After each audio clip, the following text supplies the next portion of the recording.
Hey everyone, a quick announcement before we begin.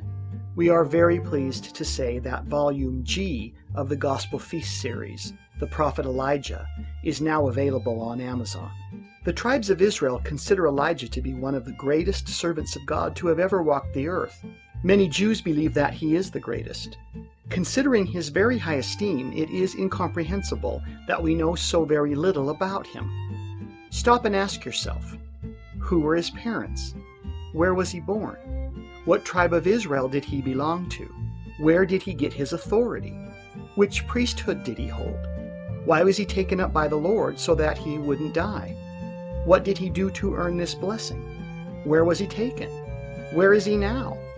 Why was he promised to return to earth before the Lord's return? Why him? Why is he the only prophet begged to come back every year at Passover? Believe it or not, we know the answers to all of these questions. And so, it's time for another feast into the Word. It will be another feast that you will never forget. Now back to our show. Welcome back. This is the Gospel Feast series for those that need a little meat after the milk. It's time to feast on the Word.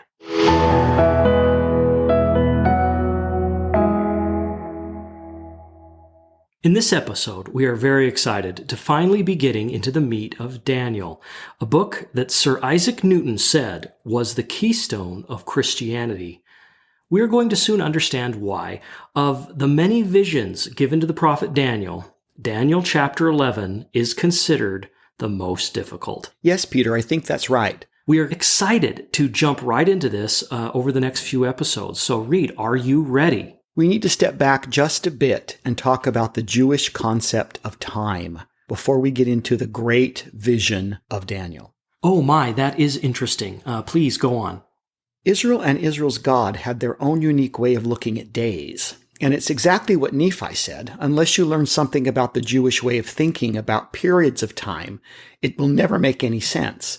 So we do need to have a short primer on this. This is Eastern thinking. And it's really important because it'll open other parts of the Bible. So anytime we do like an Eastern thinking pause or an Eastern thinking tangent, it's really useful because you need some of these tools to understand the greater Bible. They really did think differently than we do. And that's part of why we struggle so today with some of the Old Testament and a little bit of the New Testament. Although by the time the New Testament was coming on, the Hellenization of the world was underway. So the New Testament is a little easier in some respects than the Old Testament is.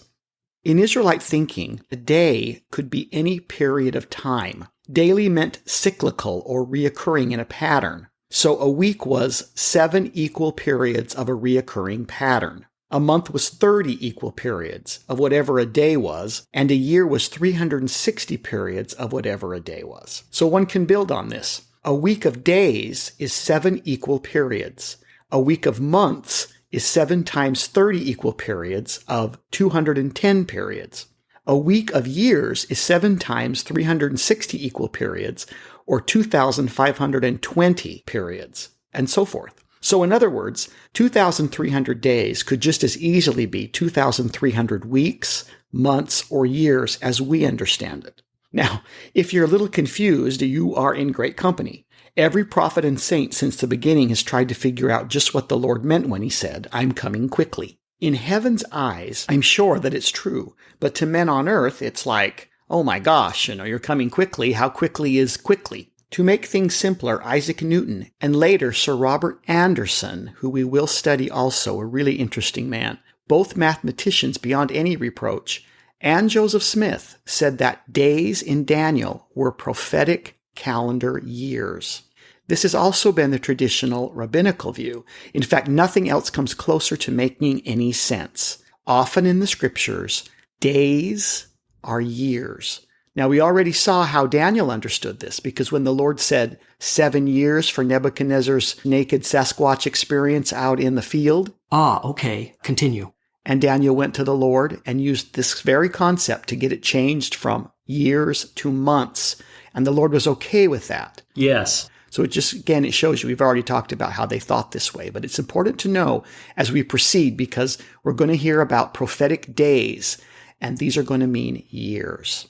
Daniel had learned from Father Noah, who is Gabriel, that it would be 2,300 days from the loss of the daily sacrifice until the sanctuary would be clean again.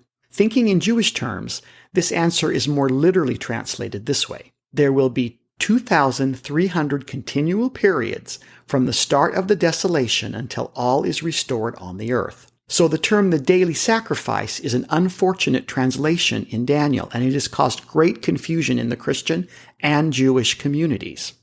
The question can be answered, what constitutes the daily sacrifice in any religion? And what does daily sacrifice mean here in Daniel? Christians refer to Jesus as the Lamb of God and teach that he would be the last perfect sacrifice of blood for the people.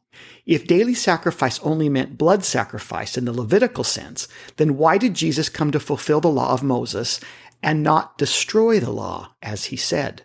The matter is further confused by terms of the Abomination of Desolation. Oh my, that is interesting. Which has caused a great deal of confusion also in Christianity and in Judaism.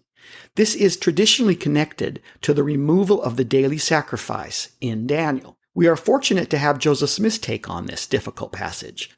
Through modern revelation, we understand that the dreaded Abomination of Desolation is not an idol or an object of false worship, as many Christians believe, but a cruel siege. It is a vile event that brings about total destruction. Titus's siege of the city of Jerusalem was just such an event. Conditions in Jerusalem became so dire that starving Jews even turned to cannibalizing neighbors and their own children.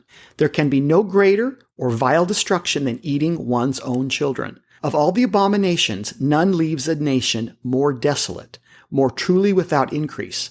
This is aptly called the Abomination of Desolation. Oh, wow. I can't think of anything more desolating and certainly more abominable than people cannibalizing their own children. Overcome from his deep fasting, Daniel fainted from exhaustion. He shared the vision with those who he trusted, but few understood it, and he was mostly just astonished by the whole thing. When we next find Daniel, some years have passed. He is now serving the Persians, having witnessed the fulfillment of the destruction of Nebuchadnezzar's dynasty. Wanting to make sense of all that he had learned, and knowing that God gives to those who do their part, he had been studying the scriptures diligently. As he did, he came upon the writings of Jeremiah, particularly chapter 25, verse 12. Let me read this to you. And it shall come to pass, when 70 years are accomplished, that I will punish the king of Babylon and that nation, saith the Lord, for their iniquity, and the land of the Chaldeans, and will make it perpetual desolations. Daniel, reading this, understood that the long captivity of Judah was nearly over. Being the Jew in the land with the highest authority, he knew that preparations needed to be made soon to get the people back to Jerusalem. He would most likely be the man who would have to do this. But he was also confused. Since Jeremiah said 70 would be the length of exile from their homeland, how was 2,300 prophetic days divisible in any clean way by 70? Honest students of prophecy must see that our Lord is not a God of complex absurdities. Yes, his ways are higher than our ways, but he does not speak in dark, nuanced riddles like the pagan oracles do.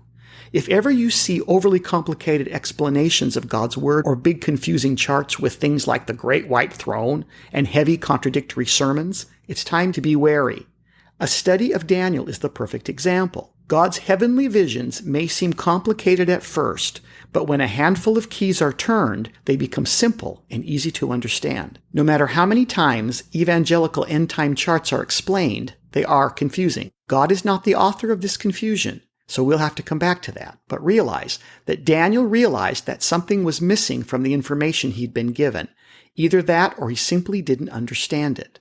God is consistent, and so Daniel petitioned him again through fasting, humility, and prayer, and he followed the same pattern that we discussed before.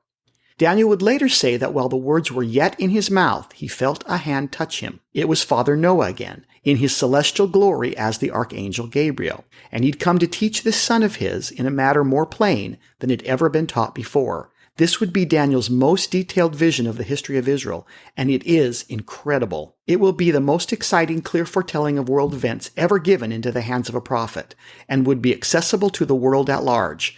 But let's look at it, and you can judge that for yourself. Please go on.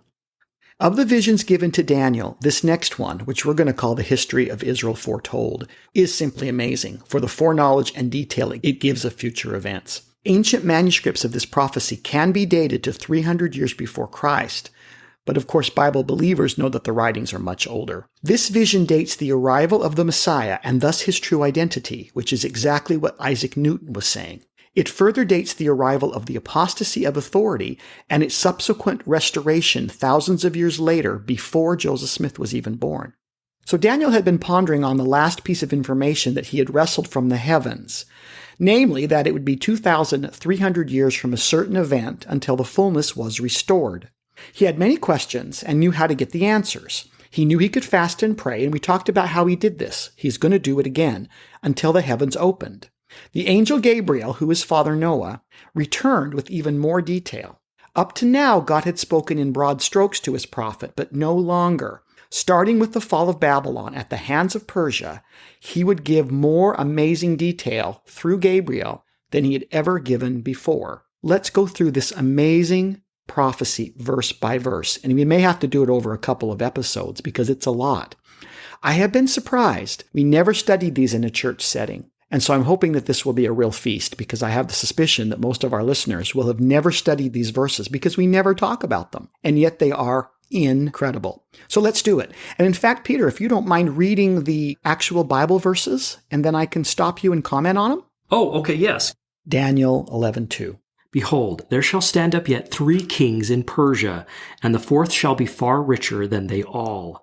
And by his strength, through his riches, he shall stir up all against the realm of Grecia. This is the bear, the chest of silver, the Medo-Persian Empire. Of their kings, 4 were the greatest, namely Cambyses, the son of Cyrus, Smerdis, called the impostor, Darius the first, and Xerxes the first.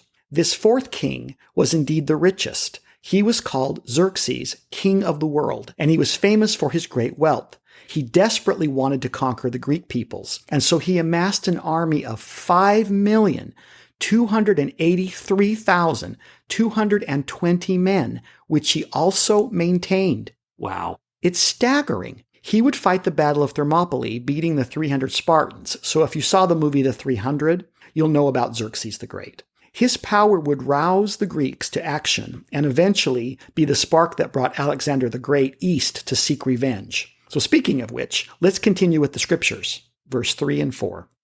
And a mighty king shall stand up, and he shall rule with great dominion, and do according to his will. And when he shall stand up, his kingdom shall be broken, and shall be divided toward the 4 winds of heaven. And not to his posterity, nor according to his dominion which he ruled, for his kingdom shall be plucked up, even for others besides those. This was the torso of bronze, or the 4-winged leopard, or kingdom of Greece. Specifically, it is the great and too quickly broken King Alexander III of Macedon, called Alexander the Great, and we've talked about him. He would be dead at 33, having conquered the known inhabitable world. Having died in the height of his prime, his kingdom was divided by his 4 Greek generals, basically to the 4 cardinal winds. They were generals Cassander, Lysimachus, Seculus, and Ptolemy. And the king of the south shall be strong, and one of his princes, and he shall be strong above him, and have dominion. His dominion shall be a great dominion. Of these 4 generals, basically the southern kingdom, or Ptolemy, who had Egypt, and the northern kingdom, Seleucus' Syria, were the ones that would take over ultimately. There were contentions between these 2 houses for dominance in the empire. Daniel 11:6. And in the end of years they shall join themselves together, for the king's daughter of the south shall come to the king of the north to make an agreement. But she shall not retain the power of the arm, neither shall he stand, nor his arm. But she shall be given up, and they that brought her, and he that begat her, and he that strengthened her in these times. Eventually, Syria and Egypt made peace when the king of Syria agreed to marry the king of Egypt's daughter and abandon his own queen and princes. The king of Egypt sent his daughter, Berenice, to seal the pact. Angered, the Syrian queen poisoned her husband and murdered Berenice, her stepson, and all of Berenice's servants. Oh, wow. For out of a branch of her roots shall one stand up in his estate, which shall come with an army, and shall enter into the fortress of the king of the north, and shall deal against them, and shall prevail. and shall also carry captives into Egypt their gods, with their princes, and their precious vessels of silver and of gold, and he shall continue more years than the king of the north. So the king of the south shall come into his kingdom, and shall return into his own land. Berenice's brother Ptolemy Euergenes avenged his sister's murder. He raised a great army and conquered Syria, but had to return to Egypt when he learned that his own throne was in danger. However, before he left, he sacked the north of gold and silver and returned with many treasures to Egypt. He outlived the northern king by 5 years. But his sons shall be stirred up, and shall assemble together a multitude of great forces, and one shall certainly come, and overflow, and pass through. Then shall he return, and be stirred up, even to his fortress. And the king of the south shall be moved with choler, and shall come forth and fight with him, even with the king of the north. And he shall set forth a great multitude, but the multitude shall be given into his hand. The sons of Seleucus, the Syrian king, undertook to avenge their father's murder and their country, but only the younger son, Antiochus Magnus, would prove successful. He recovered their lost lands. He beat Nicholas, the Egyptian general, and sought to invade Egypt, but instead agreed to a truce. He might have been as great as Alexander, except that a new power was rising, and he had his own interests in the area. This new power was Rome. And when he hath taken away the multitude, his heart shall be lifted up, and he shall cast down many 10,000s, but he shall not be strengthened by it. For the king of the north shall return, and shall set forth a multitude greater than the former, and shall certainly come after certain days with a great army and with much riches. Ptolemy Philopator III succeeded his father as king of Egypt. He was angry at the way Antiochus III had treated his family and declared war. He beat Antiochus's army of 62,000 men, 6,000 horsemen, and 102 war elephants. Returning home to Egypt, he marched past Jerusalem, conquered it, and demanded to be allowed to worship Zeus in the Jewish temple. When the Jews refused, he returned to Egypt and slaughtered 60,000 Jews living in Alexandria. Ptolemy died from too much partying. He left his infant son as king of Egypt and asked for the rising Roman Senate to watch after him. His death excited Antiochus III, who chased the Egyptian armies out of the Holy Land with his new ally, Philip V of Macedonia. They would have attacked, but Rome stepped in and beat them back, weakening the Seleucids forever. And in those times there shall many stand up against the king of the south, and also the robbers of thy people, and shall exalt themselves to establish the vision, but they shall fall. This new infant king of the south was attacked by Antiochus with the help of Philip of Macedonia. However, he found an ally in the old robber clan of the Jews, the young but growing Rome. The Romans subverted the kingdoms of Syria and Macedonia to, quote, establish the truth of Daniel's vision, quote, if for no other reason. The Romans caused their plot to fall and later fell themselves. For the king of the north shall come, and cast up a mount, and take the most fenced cities, and the arms of the south shall not withstand, neither his chosen people, neither shall there be any strength to withstand. But he that cometh against him shall do according to his own will, and none shall stand before him, and he shall stand in the glorious land, which by his hand shall be consumed. The Romans became the allies of Egypt and guardians of the Ptolemy line. They also made an alliance with the Jews in 161 BC, which they would later break. They slowly took over everything by alliance or by conquest. He shall also set his face to enter with strength of his whole kingdom, and upright ones with him. Thus shall he do. And he shall give him the daughter of women, corrupting her. But she shall not stand by his side, neither be for him. As Rome took over, the only place they had not conquered was Egypt. When Ptolemy Auletes died in 51 BC, he left his eldest daughter, Cleopatra VII, and his son, Ptolemy XII, in charge. He had ordered them to marry each other when they got older. He left them in the care of the Roman Senate and asked Pompey to be their guardian. Back in Rome, soon a quarrel broke out between Pompey and Julius Caesar. Caesar took over as Egypt's guardian. Young Ptolemy and Cleopatra got into a quarrel over who was really in charge, and Caesar ordered them to knock it off or he would enter Egypt with an army and spank them. Cleopatra snuck in to see Caesar and charmed him. He ordered that she be given joint rule. Ptolemy's supporters threatened to burn down Caesar's fleet of ships, so Caesar set fire to theirs instead. The drifting ships spread the fire into the city and burned down the greatest library ever assembled, the Library of Alexandria, the loss of which has never been fully recovered. Alexandria kept the records of the world.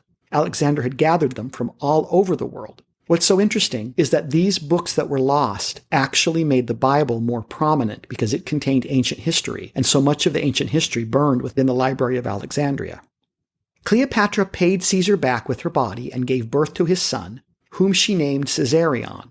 Later, Cleopatra would side against the house of Caesar for Mark Antony. After this shall he turn his face unto the isles, and shall take many. But a prince for his own behalf shall cause the reproach offered by him to cease. Without his own reproach he shall cause it to turn upon him. Then he shall turn his face toward the fort of his own land, but he shall stumble and fall, and not be found. Julius Caesar came on the scene from the rising Rome. He conquered the Isles and Egypt's queen and returned to his own fort, Rome, where he was declared dictator for life. He actually was trying to emulate the Egyptian system. He had learned about the power of the pharaohs from Egypt, and he wanted the line of Caesars to be the pharaohs of Rome. That's what's actually going on there.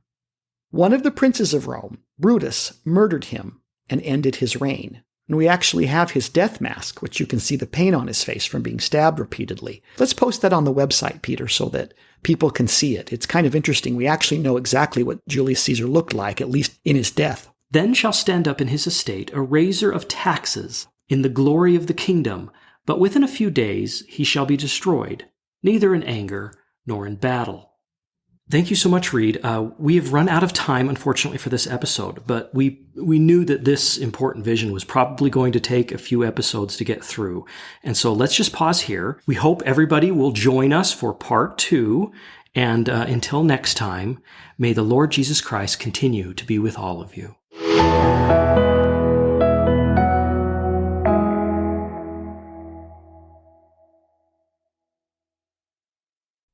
We've had a slight delay in our planned production schedule, but never fear, we have more for this season. This would be a good time to hit the subscribe button on your podcast server so you won't miss a feast. We hope to be feasting again and very soon.